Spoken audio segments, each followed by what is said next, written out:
Hey guys, Raphael here, the Teenage Mutant Ninja Turtles. Did you say podcast? Dudes, dudettes, you're listening to the podcast on the Geekcast Radio Network. Cowabunga!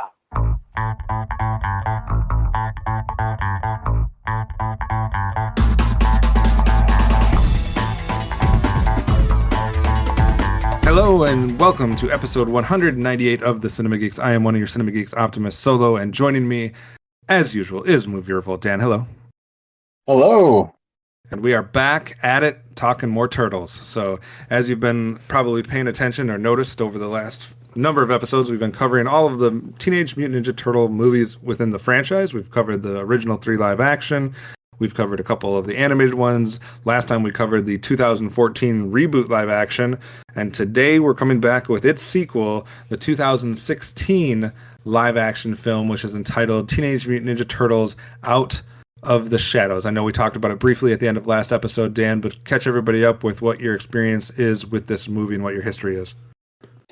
So this was the first time I fully ever watched it. I mentioned I tried to watch it a few other times on TV. I skipped it in theaters because I really disliked the last film. I'm like, I'm not going to spend my money. I'll wait.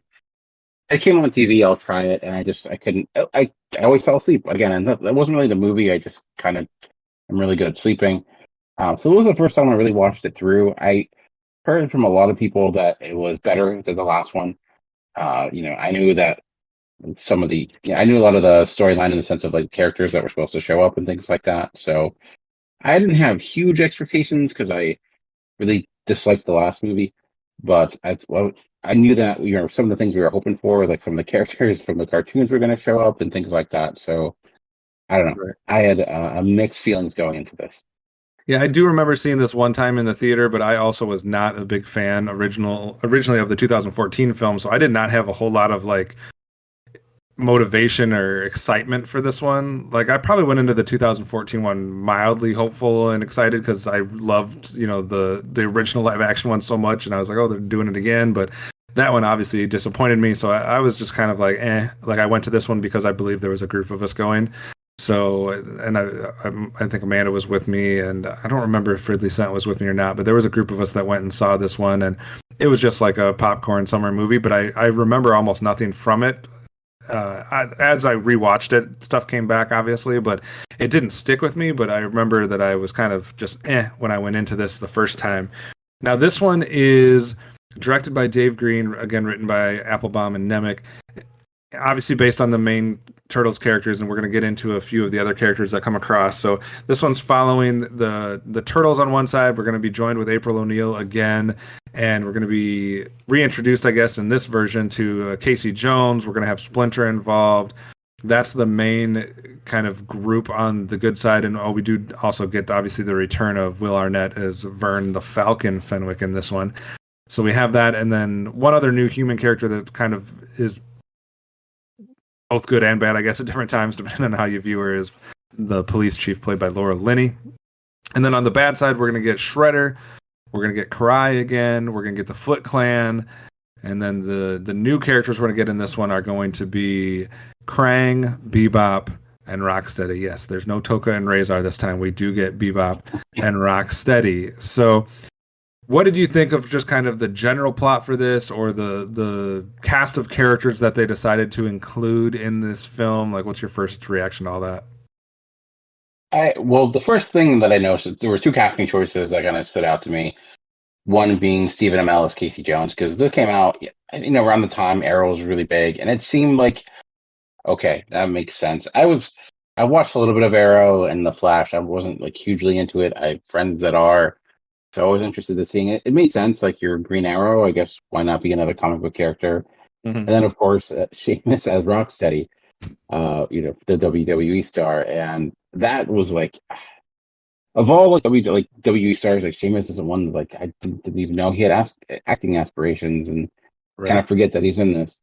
So those were interesting choices. The storyline, I have to say this, like one of the issues I had with the last movie is that like there was no character development whatsoever. There was lacking of any character story or whatsoever. Here, I say that definitely, it's a bit cliche, but at least it's there. Like right.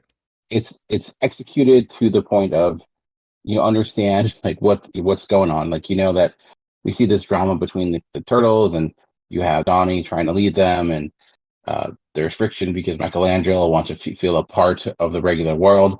So, it's clear and concise, and it makes sense. I think that's something that this movie had going that the last one didn't. Everything at least makes sense for the most part, which sounds like a low bar, and it is.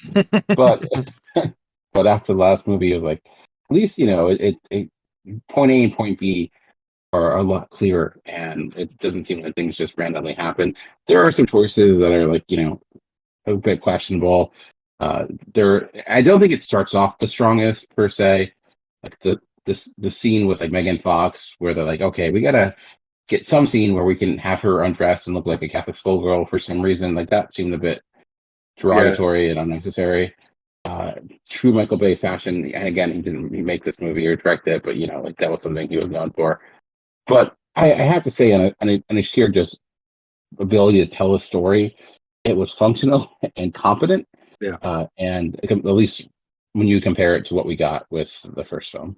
Yeah, and I want to get back into the characters a little because I did miss one that was somewhat of a major character. I forgot that on the bad side you also have Baxter Stockman.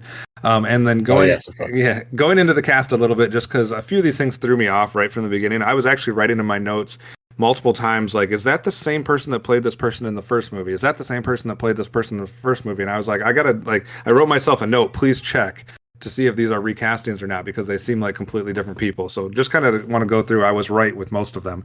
So we have a different Leonardo. It's not Johnny Knoxville in this film like it was in the first one. So there was a new person for Leonardo. His name is Pete Plazek. I'm not familiar with his work. But then we had the same Raphael Donatello and Michelangelo with Rich and Howard and Noel Fisher. We still get Tony Shalhoub as Splinter. The motion capture is a different person, but the voice is the same. We get Gary Anthony Williams as Bebop. Sheamus, like you said, from WWE, he has Rocksteady. We get Brad Garrett as the voice of Krang, which I guess I didn't put together right away. We obviously have Megan Fox as April O'Neil, Stephen Amell as Casey Jones. We have Will Arnett back. Those are all the same. We have Brian T. as Shredder, who is not the same person that portrayed him in the first movie. That was like the first one I noticed. I'm like, that's not the same guy that played Shredder. We have Tyler Perry as Dr. Baxter Stockman, who played Baxter Stockman in the first one. I know he had just like a cameo in the first one, but it's a different person. And then Karai is weirdly played by a different person, which I don't know. That one seems like the most odd to me because it's not like that major of a character. So it just seems weird that wasn't the same person. So some of those kind of threw me off. We have like the Allstate guy that does like a cameo in the bar as a bartender, Dean Winters. And then we have like a million cameos. Like there's all these NBA people that show up. Kevin Eastman shows up. There's like a supermodel that shows up that some people may be familiar with. So as far as the casting goes, like what did you think of that? And what did you think of the people that were changing? Did it throw you off at all, especially with Shredder? And kind of, did you like the new Leonardo better than Johnny Knoxville? I definitely appreciated the change from Johnny Knoxville. Nothing against Knoxville, but he did not fit as Leonardo, and they were right to change him. The Shredder was one that was like very different because he was like bald in the last movie, and they just showed his face a lot. Like it was so surprised, like how I was not a big fan of that. Yeah, front and center. He didn't feel like Shredder because of that to me. Like, right. I get you want an actor, you hire an actor to act, so you want to be able to see that. But I guess it took something away from the character, I think, a little bit, because that there was an iconography when you have a character like Shredder. That's part of like what makes him so menacing, and like he'll have the gauntlet on or something like that, and it kind of works. But he didn't feel like Shredder in those moments. The acting was fine. He didn't have a bad performance, but that choice, because it happened so little. So that one was probably the most distracting to me was those choices. I did notice the voice of Krang, being Ray Romano's brother, and that similar to the Johnny Knoxville was a bit like it. I don't know, like I think it hurted a little bit in my eye because I was hard taking Krang seriously, and I guess you're not really supposed to because it's Krang, so he's always right. I don't know, but I gotta say Tyler Perry, I thought his Dr. Stockman was pitch perfect. I thought he did a really good job in that role. Yeah, I think I was so distracted. I didn't recognize it was Brad Garrett because I was so focused on if Krang was going to sound like he did in the cartoon.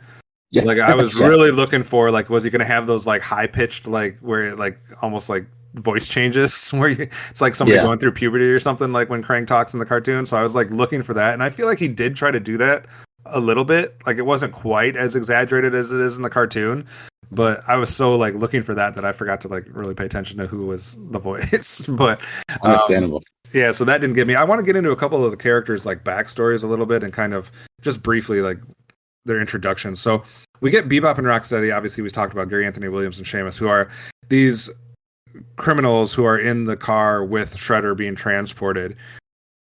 So they start off as just those humans, and we kind of see like the typical story as far as like getting the mutagen or the ooze or the different things that we call that to turn them into these warthog and rhinoceros. But what threw me there is that like the actual humans were going by the name of Bebop and Rocksteady already. Like that just seemed weird to me. Like have you ever met a human, whether it's a gang name or a gangster name or a criminal name or whatever? I'm like, so they're actually like just trying to play it off like these guys were known as Rocksteady and Bebop beforehand. That was sort of a little weird for me, but that's such a minor point. But the one I want to get into and get your opinions on is more so Casey Jones. So we get Stephen Amell, which I think is fine. I like him as the cast of that. I'm used to a Casey Jones with longer hair because in every other iteration, I feel like he's had long hair.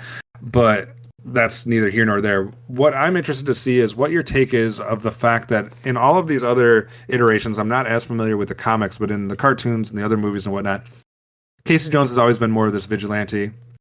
Seems very anti institution and things of that nature, kind of this rebel, this anti-hero, so to speak. And in this one, he is a corrections officer, like literally working for the police. And then, his dream is to be higher up in, a detective or different things like that. I can't remember exactly what rank he wanted to be, but I think it was a detective for New York or whatever. And obviously he's getting thwarted by that. So he's like told he's never going to, make that. So he kind of goes on his own vigilante. It's like a different path, I guess, to the same thing. Like he still ends up a vigilante. But what did you think of like the whole like background in the police department? I just felt as a character he's even a bit too clean cut. Like both in like you mentioned having short hair, but even Stephen, he didn't seem to really fit the role.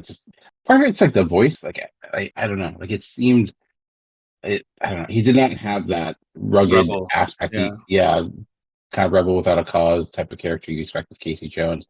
I mean, maybe it's him getting there. It's him like working to that. It did seem odd that he would be a cop, but at least he's like a correctional cop, so maybe he's even in the outskirts of that. I don't know. I guess you just need it. He was clearly, I think, just there because you need a reason for him to connect with the Turtles, and it's easier to do it that way. I wasn't a huge fan of that decision, like you mentioned, because it does seem to conflict with what we know as the character. But I feel like with the Turtles, if anything, we've always gotten different versions of the way they approach them. But overall, though, I just felt, I don't know, like to me, he was in this movie because Casey Jones, you want Casey Jones in the Turtles movie. He didn't necessarily feel essential to what was happening here, and like he kind of felt like an add-on. And he didn't have that connection to me to the Turtles or any of the Turtles that we've gotten. And he, like it to me felt more like a stunt or just something they felt obligated to do than something that really made sense for what was going on. Right, and like one of the things that I've always enjoyed about Casey Jones, like you said, is his interactions with, either the Turtles as a whole or an individual turtle, like we saw obviously a lot with Raphael in the original live-action film. And they make like a conscious choice to separate him from the Turtles in a good portion of this. Like they have a whole sequence or a whole set, act or whatever, where Casey Jones is with April and Vern and like that type of stuff. He's not even with the Turtles. So I feel like separating him from the Turtles is not what I necessarily want. Like I want to see more of his interactions with the Turtles. So I kind of agree with you on that part as well. Did you notice, it seems like they tried to make some minor course corrections in the look of the actual Turtles. I don't know if it was from feedback they got from the first one or whatnot. Like they're still hulking, they're still huge and things like that. But it seemed like they took away most of the extra like the chest pieces and the different it wasn't as busy to me this time. Like I was able to distinguish the Turtles a little bit easier, a little bit more clear. What did you think? I agree. It seems like they simplified them a great deal. The only one that seemed to have just be as complicated ever is Donatello, but it fit. Like it seemed like they just kind of had some key elements to their design, but I still don't love the hulking look of them and everything. But they can't really, they're not going to be able to change that movie to movie. Right. But at least it would be, I think, an improvement compared to what we got last time. Yeah. Another thing that seems to be a trend here with our turtle movies, a lot of the films that we've gone through, and I know we shouldn't probably expect too much from these, just like I said, popcorn summer blockbusters that aren't trying to be super, I don't know what you want to say, super complex or super whatever, but does every one of them have to start off with like a horrendous exposition piece? And this one is being done via the Jumbotron at a New York's Knicks game. Like, it didn't even make sense. Like, I'm like, in no world does this sequence get played on the Jumbotron in front of a basketball, baseball, football, take your pick. It's never going to happen. Like, they might introduce somebody as like, hey, this person served in World War II, or this person was, from whatever, like a fireman from 9/11, but they're not going to like go into the whole sequence with footage and all of this stuff. It seems so bizarre to me to start in like every Turtles movie, at least the last, I feel like the last 3 or 4 we've covered have all had like this exposition right out the gate to like get us where they need to be, and it's just painfully obvious in this one. But we did not get the painfully obvious pizza commercial in this one. So I did appreciate that. What did you think of the turtle van? Because we do get to feature that. It seems like they're doing a lot of things in this one really specifically for fans of the cartoon and things like that, whether it be Krang and Bebop and Rocksteady, but we get the turtle van as well. And I like the idea of the turtle van. I don't think I'm super sold on the giant nunchucks, the giant bow, or the different, like, each of the turtles' weapons that are coming out, like, in turtle van style. But what did you think of the turtle van overall? I appreciated the attempt. I think this one, it seemed like, okay, let's try to be a little bit more fun and goofy. And it doesn't necessarily make logistical sense. And I'm okay with that, because I feel like they're also, teenagers that are turtles, so they're probably going to do things that just seem cool. So I can kind of believe it that they would make big, gigantic nunchucks because they think it would be awesome to do. So, yeah, I liked it. I think that to me was like kind of the spirit of the movie. Like, not everything worked. It was kind of there, but the attempt felt genuine most of the time. Right. And at least at the end of the day, it was fun. So I gave it that. What did you think of the visual effects, specifically like when we're talking about the villains, Bebop, Rocksteady, and Krang, because they're all going to obviously have a whole bunch of CGI stuff going on. And from a visual standpoint, for me, I really thought Krang looked good. Like, I thought they did a good job capturing what he kind of looked like in the cartoon, but making it a little bit mature and making it work in a live action standpoint. I wasn't as sold on his body, because I thought his body was a little bland compared to what we get in the cartoon. I'm not expecting it to be exactly like that, but it just seemed like kind of just nondescript to me. But I thought Krang himself was good. And Bebop and Rocksteady, there was nothing that I like that stood out to me as like terrible. I'm not saying it's like award-worthy, like best special effects, visual effects ever, but it didn't seem bad to me. So what did you think of the visual effects on all 3 of those characters? I think the overall the movie looked pretty good. Like, it was the special effects CGI was strong. Like, I felt the characters were there. Like they had a weight to them in those action sequences. Like, they were able to like matched up pretty well. The design it made sense. I knew who everyone was. It was clear. It had some callbacks to the cartoon and what you expect for them. So on the design standpoint, I got to give it the props. Like, it looks really good considering how much of this, even more so than last film, is built on CGI. And even like some of the action sequences and things, like I felt even those look better here. Like they're bright, and like, a lot of times with CGI they'll try to hide it with like rain or being in the dark. Right. Here, like they like it is where up in the sky, the blue sky in clear as day, and that is not easy. So I gotta give the CGI, whoever it was, the special effects artist, a lot of credit, because I thought they did pretty astounding stuff here. Like, that is certainly a huge strength of this movie. Yeah, I agree. even if we see Bebop and Rocksteady come out of like the raging, I don't know if that was a river or whatever body of water that was in a tank that just like came out with no problem. It was not affected by that water at all. But I think you're right. I think the action was good in this film.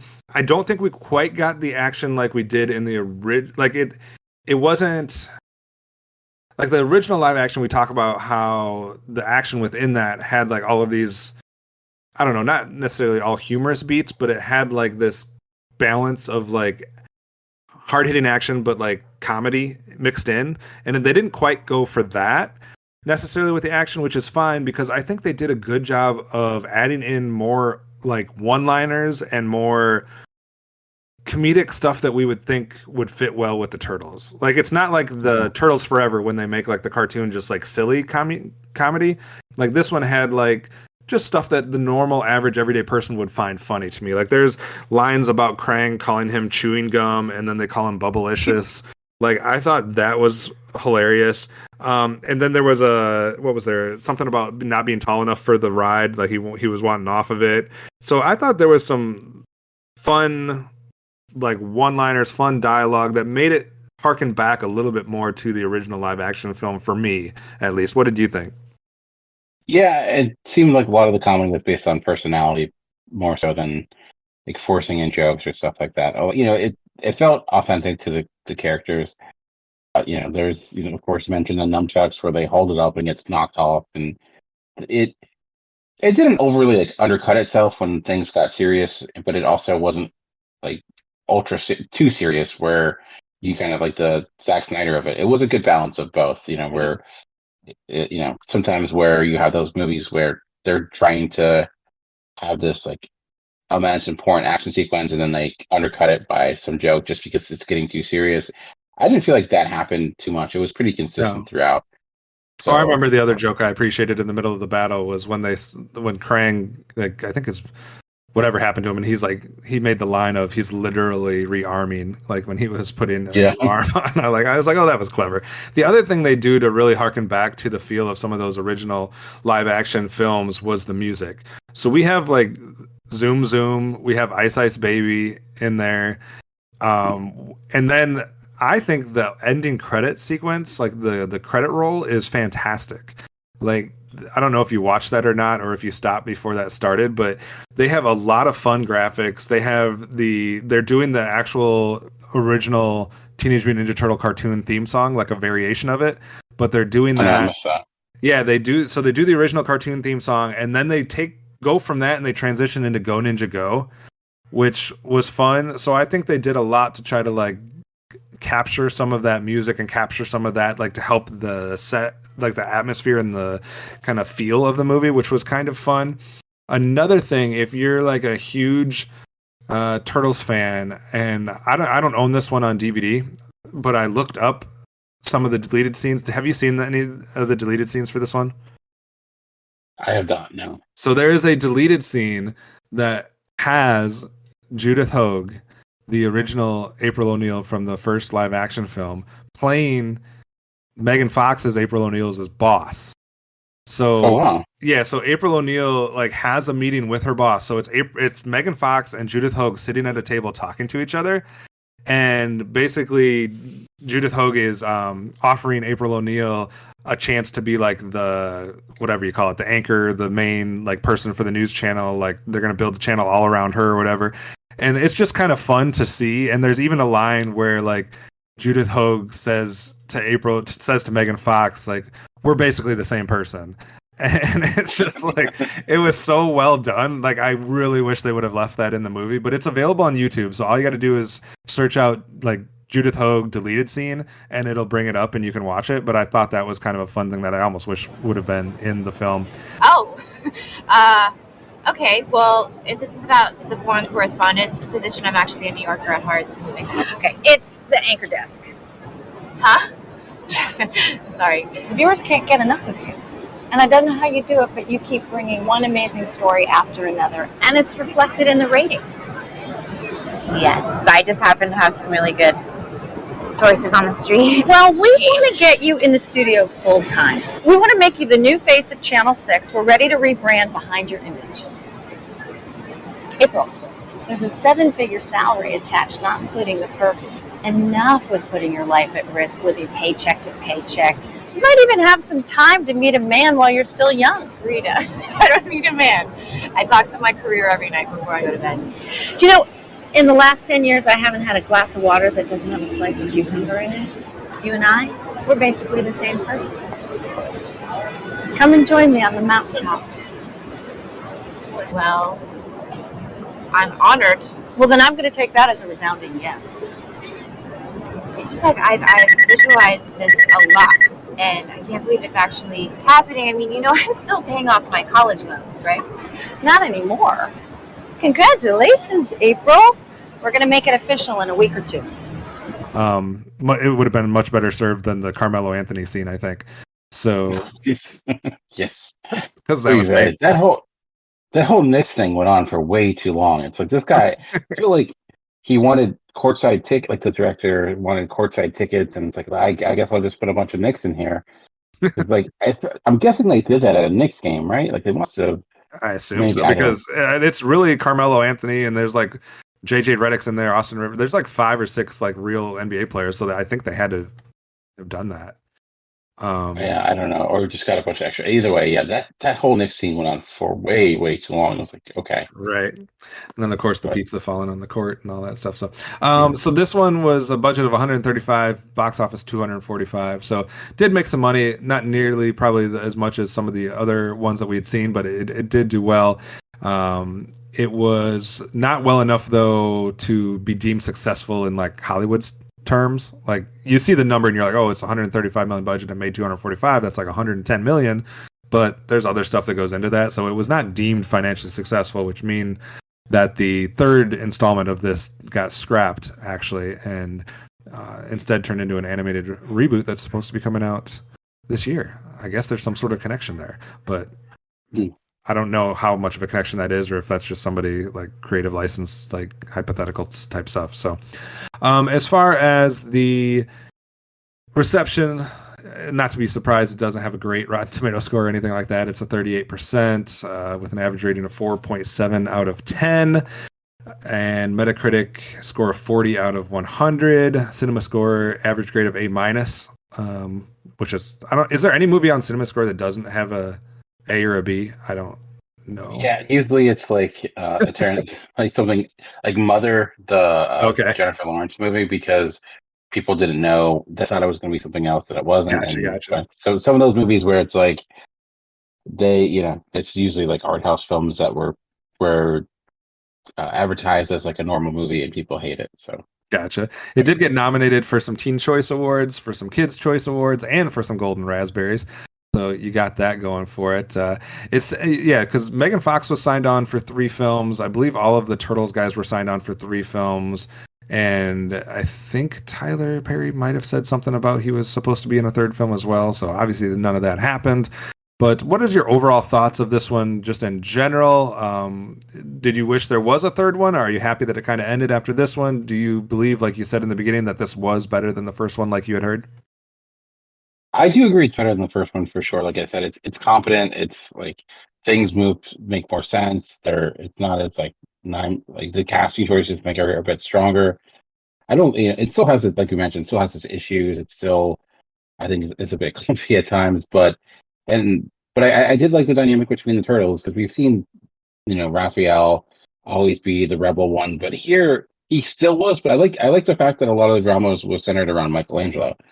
That was a bit different. That wasn't something we've had before. Like him, wanting to feel like everyone else and having that opportunity and having to make that choice. Now, like I do feel like the last 20, 30 minutes or so, the climax just kind of speeds up and gets to where it needs to get to, and the conclusions aren't necessarily the most satisfying. But I enjoyed my time here. Like I thought it was, it moved well. It did everything it needed to do. Like I would have probably enjoyed seeing this in theaters. So yeah, it was far superior than the first film. Not without its issues. There were some really like cheesy moments, like with Casey Jones getting the skates. I'm like, okay, like I get it. He plays hockey, but they had to take some things too far. But I thought was able to do what the Turtles should do in the sense of it would satisfy little kids and like older fans, which is you could argue something that maybe none of the films have done since the first one. Right. I agree that this one's far superior than the first one, which is not something you usually get. Like usually a sequel doesn't surpass its predecessor, but I think it was far superior. I think Krang worked way better than I would have ever thought he would have in a movie. Like if you would, anytime you ever told me, like I talked about like which characters they're using as villains a couple different times throughout this with the live actions and saying like, oh, there's all these different villains that you could choose. I know we mentioned Rat King and some different people like that. Like we were like, oh, why don't they do that? Krang never even crossed my mind because I'm like, that's not even possible. Like you can't do Krang in a live action film. And I am surprised as to how well I thought it worked in this rewatch having Krang on here.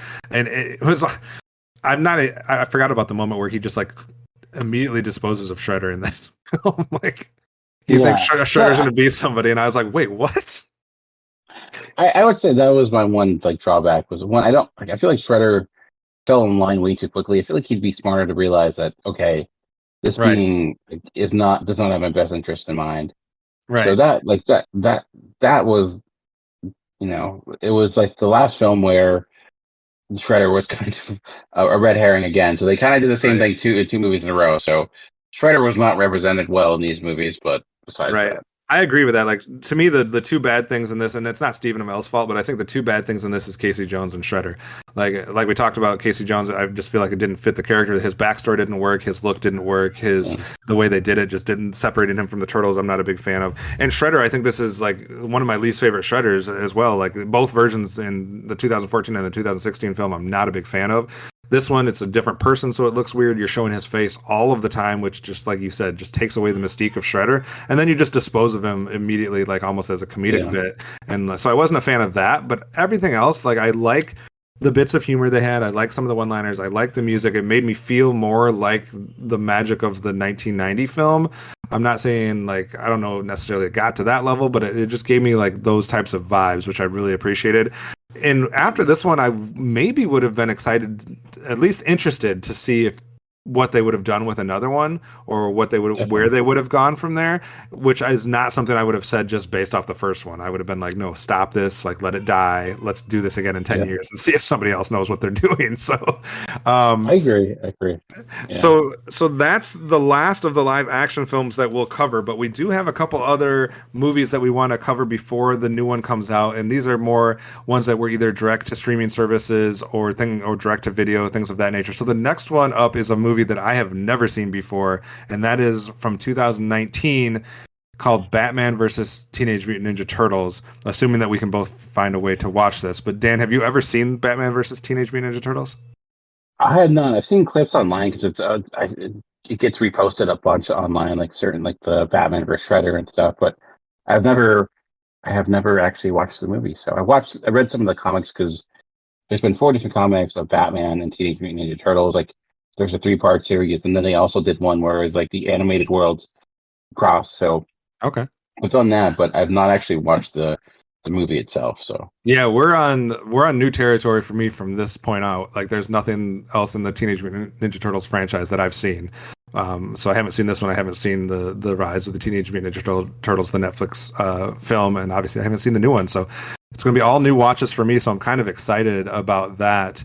And I think that's going to do it for now. So we've covered all the live action. We have a few more animated to go. Dan, if people want to hear more about what you're putting out content-wise lately, where would they go to find that?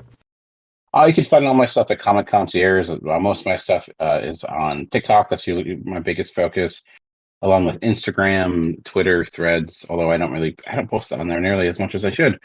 But that's the best way to find me. And you can find most of my stuff at either OptimusSolo or you can search out my YouTube channel, which is the Geek Showcase, where there's some variety of different geek topics that we're covering. Hopefully I'll have some new content on there soon. And over at the Geekcast Radio Network, there's other stuff that you can listen to, a lot of podcasts especially. And we're going to be doing some fun content here towards the end of the year where we're going to be covering our top 100 toys of all time. That's a big project similar to ones we've done in the past. So that'll be an interesting thing to see.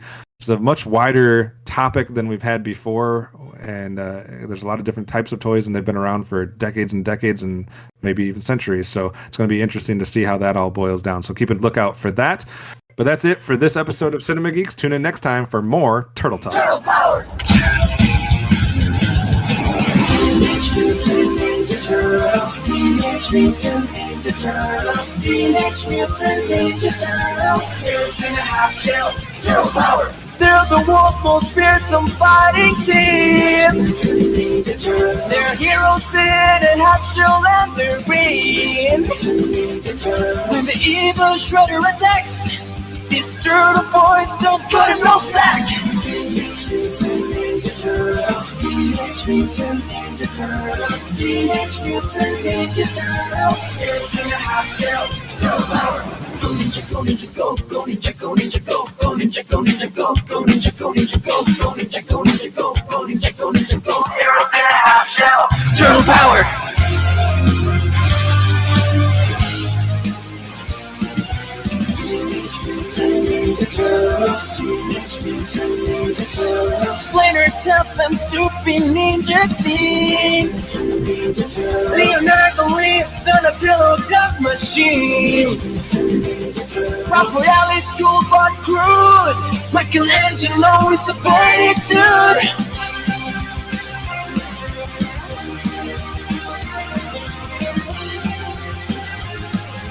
Teenage Mutant Ninja Turtles, Teenage Mutant Ninja Turtles, Teenage Mutant Ninja Turtles, Teenage Mutant Ninja Turtles, Teenage Mutant Ninja Turtles, Teenage Mutant Ninja Turtles. Heroes in a half shell, turtle power.